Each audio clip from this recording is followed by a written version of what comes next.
Olá, meus amores, sejam muito bem-vindos ao meu canal Libra Saiba Mais. Bom, hoje nós vamos falar aqui no canal sobre um tema muito pertinente, a história da surdez.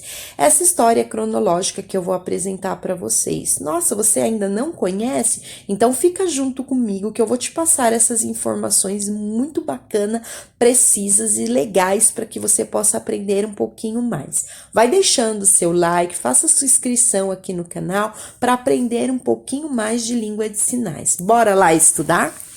Bom, falar sobre esse tema até os dias atuais, que é a história dos surdos, é muito complexo, porque este período da história teve muitas mudanças. Mas antes mesmo de falar sobre mudanças e sobre história, quero te falar sobre o conceito de surdez.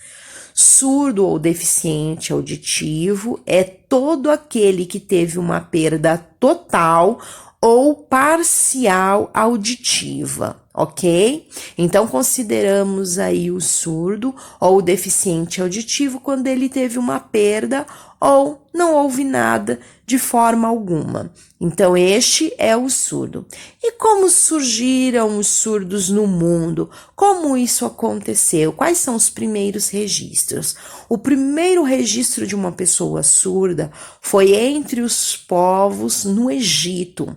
Isso mesmo, entre os povos hebreus lá no Egito, quando os surdos eram considerados abençoadores.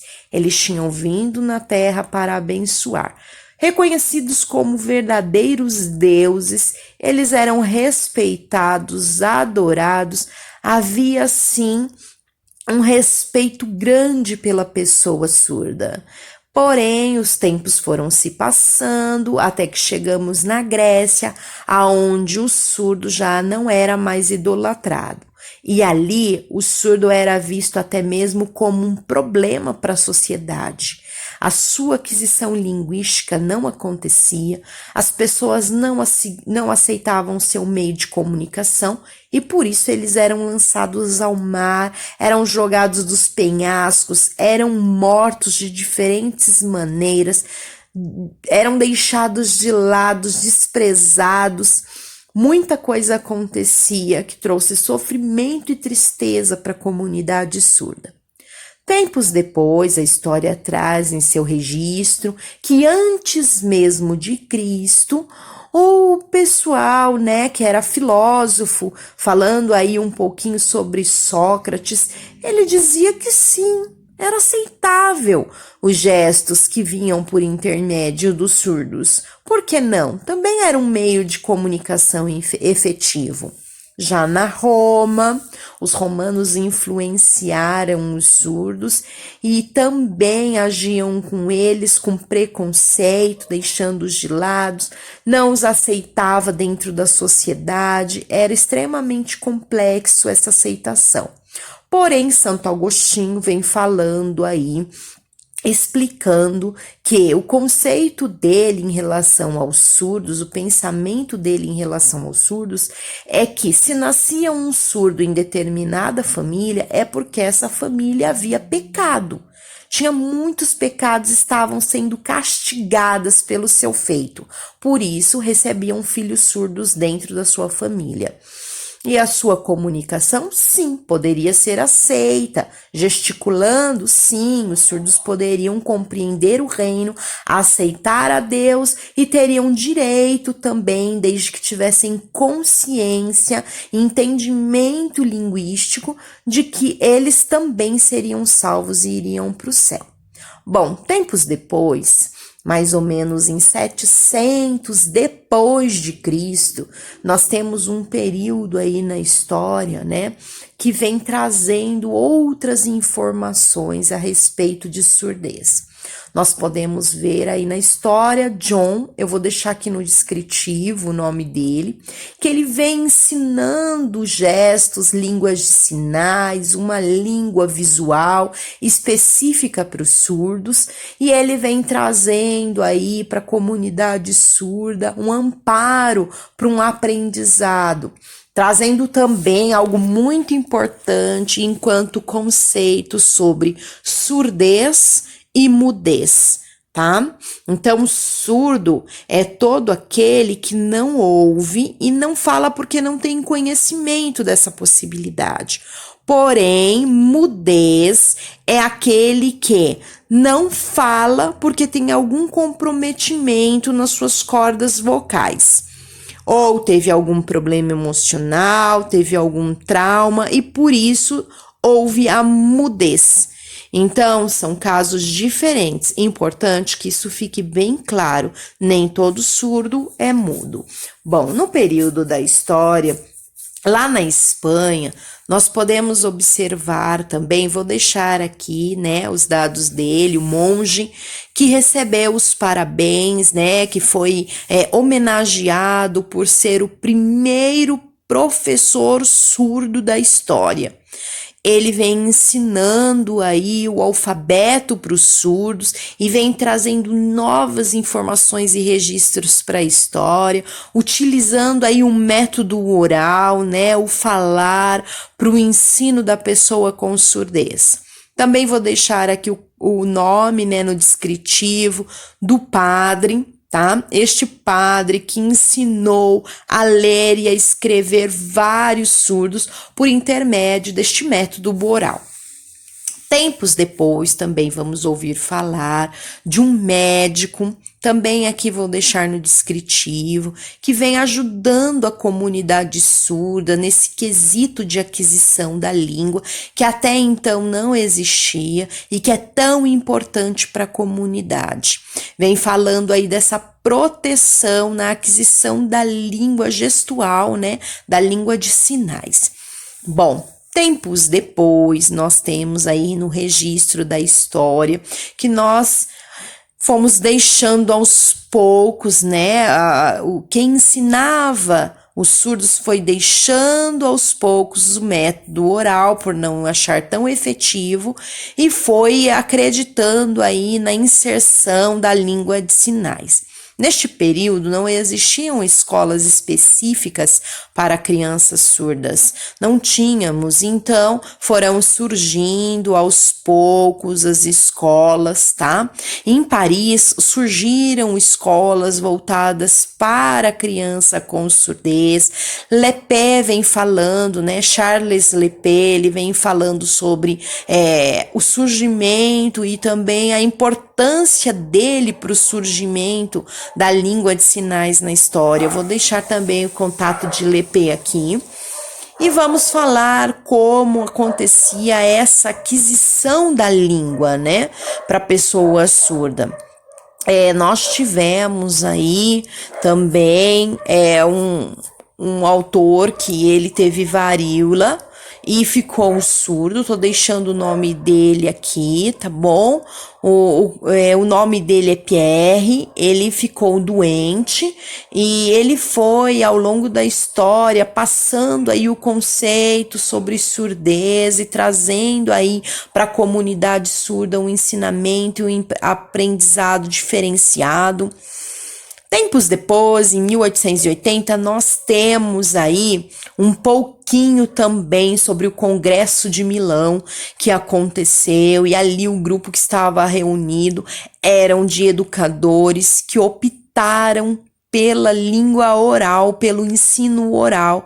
Diz que a língua de sinais não era efetiva e aí voltou novamente o ensino oral para a pessoa surda, né? Escolheu-se ali em votação, lembrando que a maioria das pessoas que viviam ali naquele congresso, que estavam ali naquele congresso, eram ouvintes, inclusive Graham, que inventou aí o telefone, ele estava ali presente e ele optou, vou deixar o nome do Graham aqui, né? Ele é um pesquisador, cientista, ele optou por oralidade porque ele queria ver, ele tinha o desejo de ver a sua mãe e a sua esposa falando. Ambas eram surdas, porém não conseguiam se comunicar nem em língua de sinais e nem com outros métodos. Então, Grambel testou até choques elétricos nelas,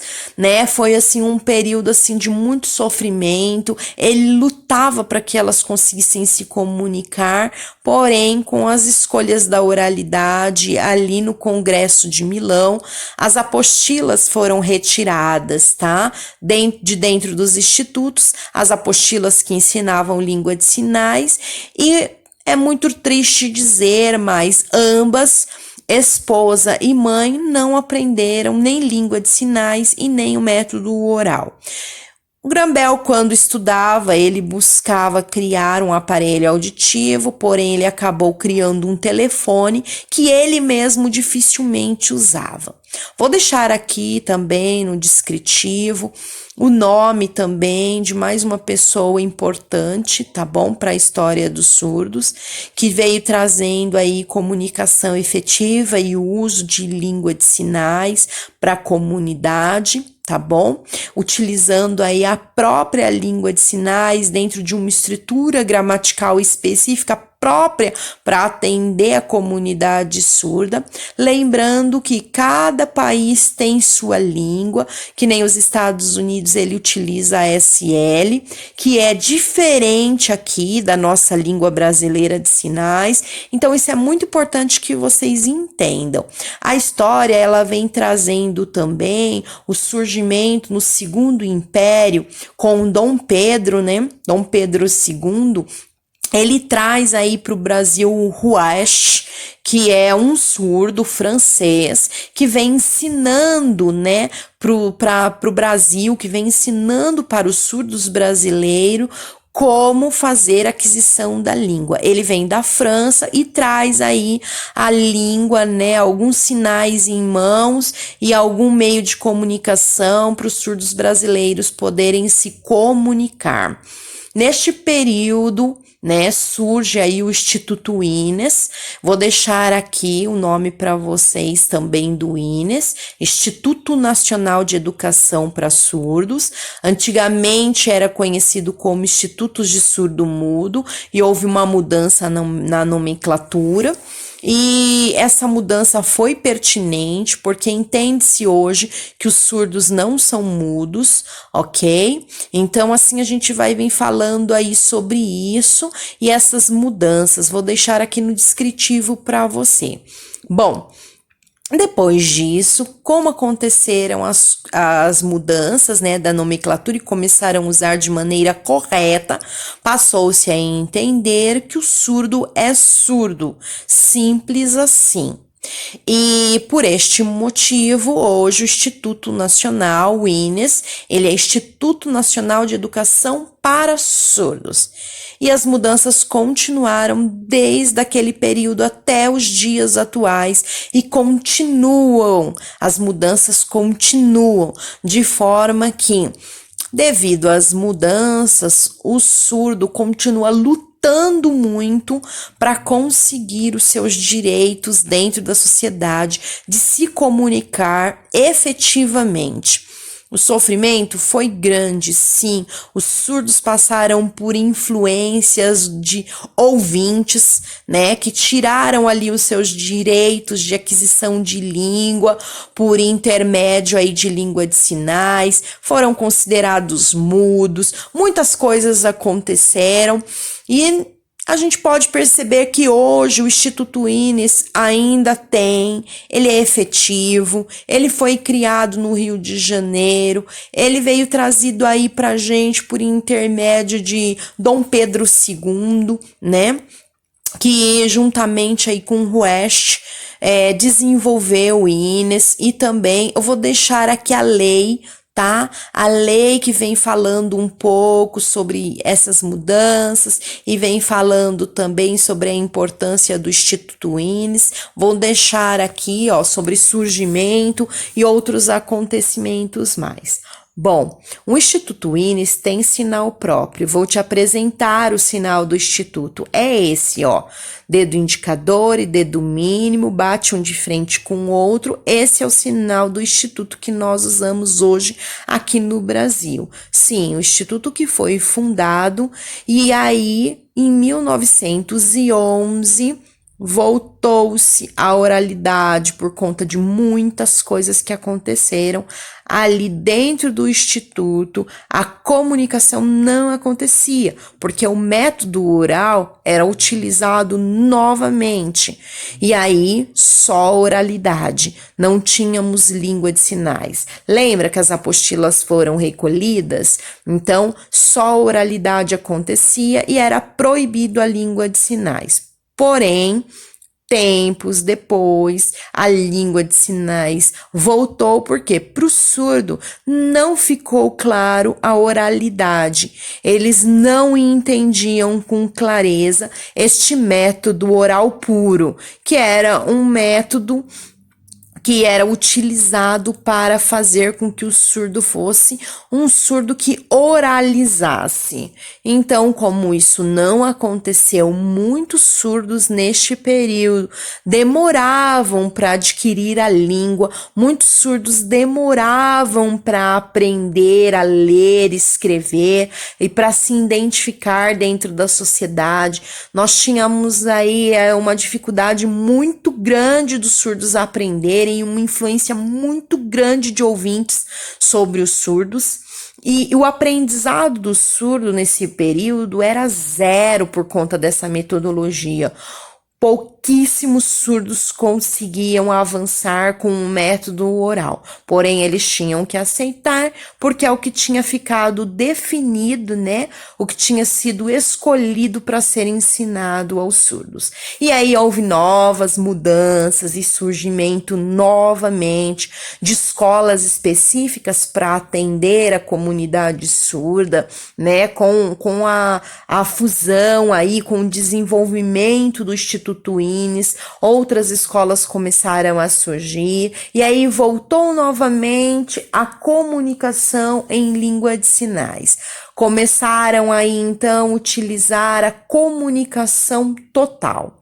O que era uma comunicação total? Era o uso de língua de sinais e o uso do português junto, reconhecidos como bimodal.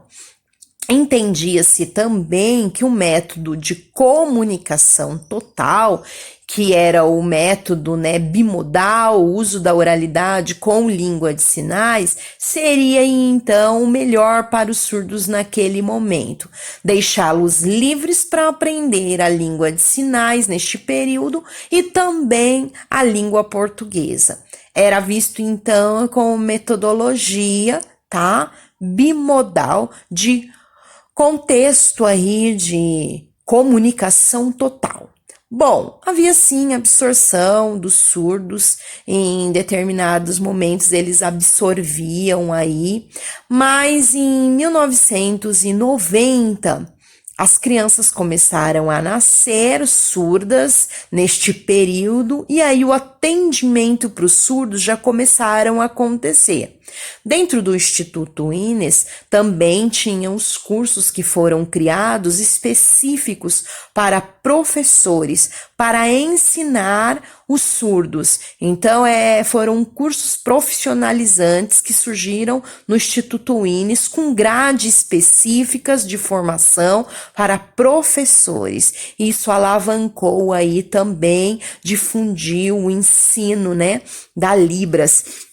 E deu sequência para a metodologia diferenciada que já existe hoje, que é o bilinguismo. Então, em 1980, nós tivemos aí o início do bilinguismo, a luta dos surdos pela busca ao bilinguismo, isso mesmo. O bilinguismo é a utilização da língua de sinais como primeira língua e a língua portuguesa como segunda língua. E os surdos lutaram sim judicialmente para ter acesso de uso desta língua de sinais como primeira língua, porque é a língua natural do surdo, gente. É a língua que o surdo de fato e de verdade usa e entende, que é a língua de sinais, que é bem diferente da língua oral. A língua de sinais, ela é uma língua que vem desde então na nossa história com estrutura própria e específica, trazendo aí para o surdo qualidade de vida, trazendo língua de sinais, né? Aquisição de língua, e ali no Instituto são aceitos muitos surdos que vão ao Instituto, surdos de todo o Brasil, que vão ao Instituto procurar conhecimento, procurar formação, procurar cursos e outras coisas mais voltadas para a pessoa com surdez. Isso é muito importante. E aí esse método, né, eu vou deixar aqui para vocês também, tá bom? O método de oral que era utilizado foi deixado de lado, tá? Nós temos também entre as pessoas que eu vou deixar aqui o nome dele, o Capovilla, e também da Ellen Keller, né, que é surda cega. Eu vou deixar aqui o nome dela, que também é uma pessoa muito importante para a história da surdez. E também vou deixar outros mais que trabalham sobre oralidade também aqui. Vou deixar também deste médico o contato, o nome dele aqui para que você possa pesquisar, tá bom? Que foi o primeiro a ensinar os surdos. Todos os autores que ensinaram, eu também vou deixar aqui a nomenclatura. E temos também 2 importantes nomes, estou deixando aqui no descritivo para vocês, que também fizeram a diferença junto à comunidade surda para aquisição e desenvolvimento da língua, ali no período francês, ali trouxe da França para nós, West, vou deixar também. Também vou deixar para vocês quem aí trouxe pra gente no descritivo, né? Ronice Quadros e o Pimenta falando aí sobre configuração de mãos. Também quem trouxe os métodos orais, deixando aqui no descritivo para vocês, tá? E como surgiu ao longo do Brasil toda a nossa língua. Também tô deixando aqui outros autores que ensinaram ouvintes, tá bom? Que ensinaram aí os surdos a como se comunicar. E até mesmo fora do país, nos Estados Unidos, eu vou deixar vários e vários nomes aqui no canal para que vocês possam estudar e pesquisar também a história da surdez. E vem aí mais um no descritivo. Eu quero que vocês particularmente pesquisem no Google para se aprimorar e conhecer também essa língua, que vocês pesquisem mais sobre a história da surdez. Tudo que eu passei para vocês aqui em língua de sinais está no portal Educação. Não precisa do tio e não precisa do cedilha, ok? É para digitalizar igual está aqui. Obrigado por ficar comigo até este momento assistindo esse tema que é tão importante, que traz experiência e informação sobre a história da surdez. Beijo, beijo, Deus abençoe, tchau, tchau.